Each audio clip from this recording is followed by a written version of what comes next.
اللهم صل وسلم عليك يا حبيبي يا رسول الله. حبايبي، قبل ما نبدأ الفيديو بتاعنا النهارده هنصلي على الرسول عليه افضل الصلاة والسلام.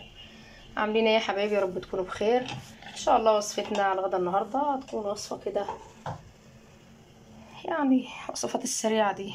هنسوي فراخ بلدي يا حبايبي. معنا حلة حطيناها على النار، ضفنا فيها كده حبتين طماطم واتنين بصل وجزرايه بالشكل ده.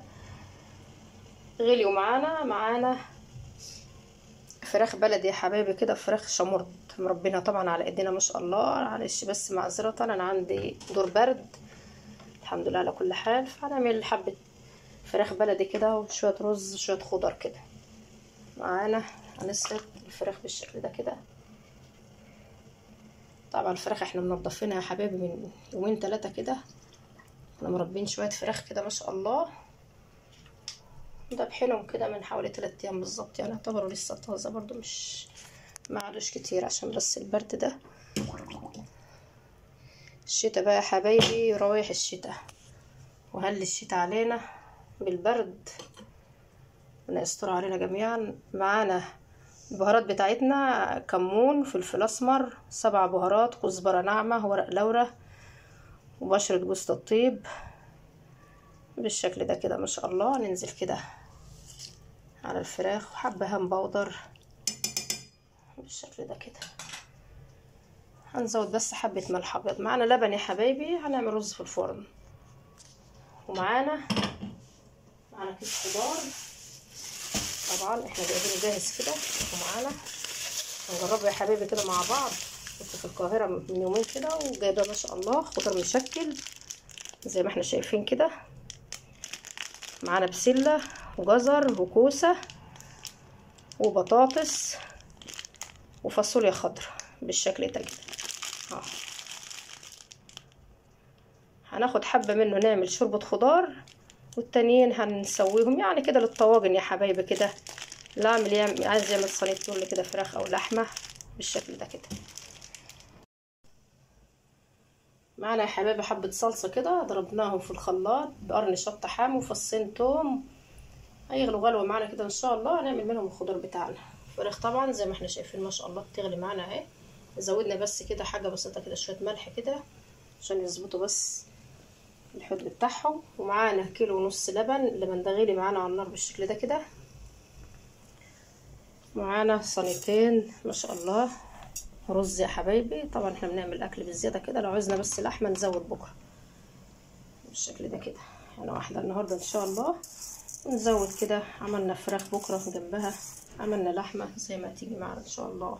بس احنا بنحاول نزود في الرز معانا عشان ما نولعش الفرن مره واتنين كل يوم كده.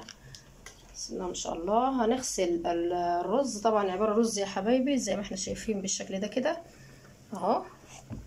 نحط العقله كده بتاعت صباعنا، بتداري العقله الاولانيه خالص اللي تحت دي، الرز بيداريها، والاتنين اللي فوق ما الرز بيبقى مغطي العقله الاولانيه بس كده بالشكل ده كده زي ما احنا شايفين يا حبايبي. هنغسلهم كده ان شاء الله ونصفي ميتهم خالص، وهنزود اللبن. والفرن بتاعنا مولعينه على درجه حراره 200. بصوا يا حبايبي الرز كده،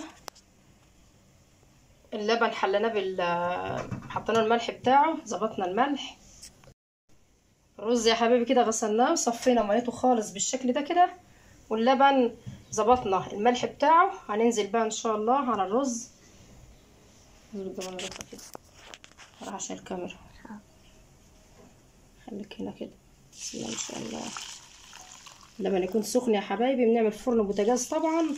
اللبن يكون سخن معانا بالشكل ده كده ما شاء الله. تلاقي الرز معانا الوش بتاعه يدينا الوش بتاعه على طول، ما يتأخرش معانا كده هو في الفرن. مولعين الفرن بتاعنا درجة حرارة 200 فوق وتحت. فوق وتحت يا حبايبي. هندخله كده الفرن ان شاء الله وهتشوفوا معانا. نزلنا يا حبايبي معلقه زيت ومعلقه زبده في الحله دي، سخنوا معانا. نزلنا ببصلايه، خرطنا بصلايه كده. طبعا البصلايه كبلت معانا بالشكل ده كده. نزلنا بالخضار بتاعنا، احنا اديناه شطفه طبعا لعل وعسى ما تكونش الست دي ايه واصلاه برضه بالامانه يا حبايبي. شطفه كده بس في المصفى بالشكل ده كده. هيدبل الخضار معانا ان شاء الله. هننزل بحبه الصلصه دي. ما شاء الله يا حبايبي الخضار دبل معانا بالشكل ده كده. هننزل بالصلصه اللي احنا عاملينها مع بعض. طماطم يا حبايبي وقرن شطه حامي وفصين توم ضربناهم في الخلاط وصفناهم واديناهم غلوه كده على النار بالشكل ده كده. بسم الله ما شاء الله كده. خلاص محتاج معانا بس يشرب بس شويه الصلصه دول ان شاء الله. هننزل بعد كده بشويه شوربه عليهم ان شاء الله. هنجرب مع بعض الخضار ده يا حبايبي استوى معانا باذن الله زي اي خضار ان شاء الله هتشوفوه معانا. الفراخ خلاص كده المفروض ما شاء الله داخله على السوا خلاص كده. والرز طبعا في الفرن. شايفين يا حبايبي الرز في الفرن ما شاء الله. بس انا مش عارفه ادخل اكتر من كده لان الفرن ما شاء الله حامي خالص سخن. طبعا احنا مطفين الشوايه. بسم الله ما شاء الله. شايفين شكل الرز؟ بسم الله ما شاء الله يا حبايبي. شايفين الرز بتاعنا ما شاء الله خرجناه من الفرن بالشكل ده. معانا زبده يا حبايبي دي بقري على زبده جاموس على معلقه زبده فيرن على معلقه زيت. سيحناهم بالشكل ده كده. وهننزل كده على الرز ما شاء الله. نعمل له كده فتحات. الزبده يا حبايبي تكون سخنه معانا وسايحه بالشكل ده. بسم الله ما شاء الله تدي الرز بتاعنا ما شاء الله بيبقى جميل زي ما احنا شايفين.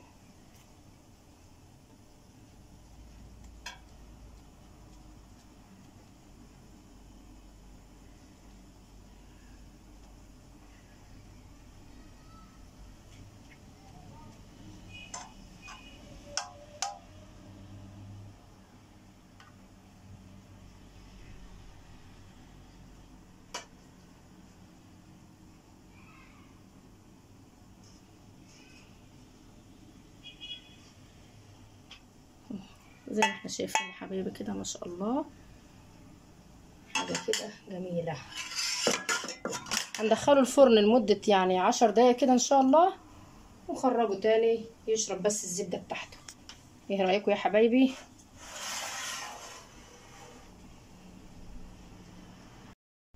ما شاء الله يا حبايبي. شايفين الرز المعمر وجماله ما شاء الله. ومعانا الخضار طبعا ومعانا شوربة خضار وحبة ليمون مخلل كده. والفراخ ما حمرناش طبعا يا حبايبي. بسم الله ما شاء الله. يا ريت ما تنسوناش في اللايك والاشتراك. والسلام عليكم ورحمة الله وبركاته.